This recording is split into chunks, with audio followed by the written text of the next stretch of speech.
Buddhism is about breaking through into enlightenment. It's not just about growth, it's not just about development, it's about breaking through into enlightenment. And the first thing we need to break through is we need to break through materialism, by which I mean metaphysical materialism. I don't just mean shopping, I mean the belief we have that we've all taken on without really noticing it, is the belief that matter is the only thing that exists. Yeah? That's really what materialism, or it's sometimes called physicalism, what that's really saying is that matter is the only thing that really exists. So all of the world is really matter. And what that does, of course, it makes consciousness into an epiphenomena, as they call it, of the brain. In other words, it's just another way of talking about brain function. So what we've all imbibed is actually a metaphysical, materialist belief system. That, for instance, when we die, that's it, the end, that none of us survive, nothing survives of us. Our consciousness, our memories, our hopes, our desires, our deep archetypal nature, all that is completely lost at death. Now that's just a belief. In fact, it's a very, very problematic belief if you look into it at all. In fact, it starts to argue things that are positively absurd. Yeah? So if we are to break through into enlightenment, we need to break through materialism, metaphysical materialism, the belief that material, that matter, is all that there is, that a consciousness is just a kind of byproduct of matter. So we need to break through it in two ways. We need to break through in principle, and we need to break through in practice.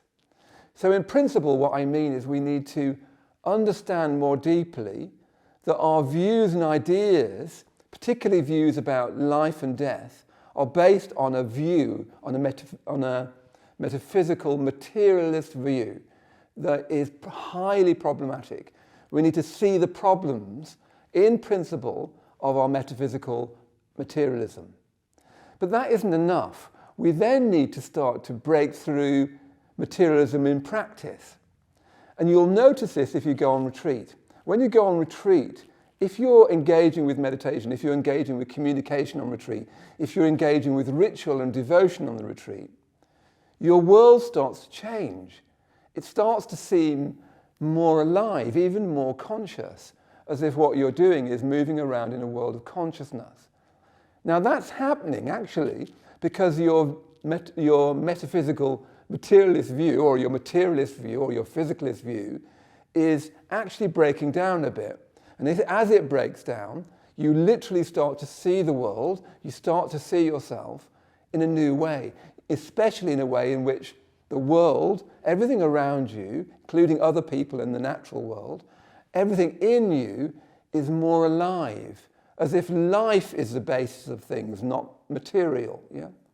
So do you see how we need to do both? You won't be able to open up to ritual, meditation, friendship, deep friendship, things like deep symbolic experiences, if you're wedded to a materialist viewpoint. You'll be kind of closed to that. You'll kind of dismiss that. So you need the two to get in together. You need to break through materialism as an idea you have, as a deep viewing structure that you have. You then need to have experiences that show you that you were right to break through that. And they start to sort of feed each other, yeah? So we need to break through materialism both in principle and in practice. We do it in principle by really exploring our materialist viewpoint and realizing it's very, very problematic. There's lots of ways you can do that, and this video is not enough to go into that. But then the Buddhist answer to all this is, okay, that's fine, but then you need to have experiences that show a changed experience of myself, a changed experience of the world, where I've mostly experienced that change in perception, which is not just a change in how I feel, but a change in perception itself. When I've felt that most in my life, in the many years I've been practicing Buddhism, is on retreat. So why not go on retreat to, first of all, start to challenge your materialist views, and you do that by doing ritual, you do that by meditating, you do that by taking your deep experience more seriously, and then you'll find this changing of perception happen, yeah? So if we're going to break through into enlightenment, the first thing we need to do is break through material materialist viewpoint, and we need to do that in principle and in practice. And principle and practice support each other.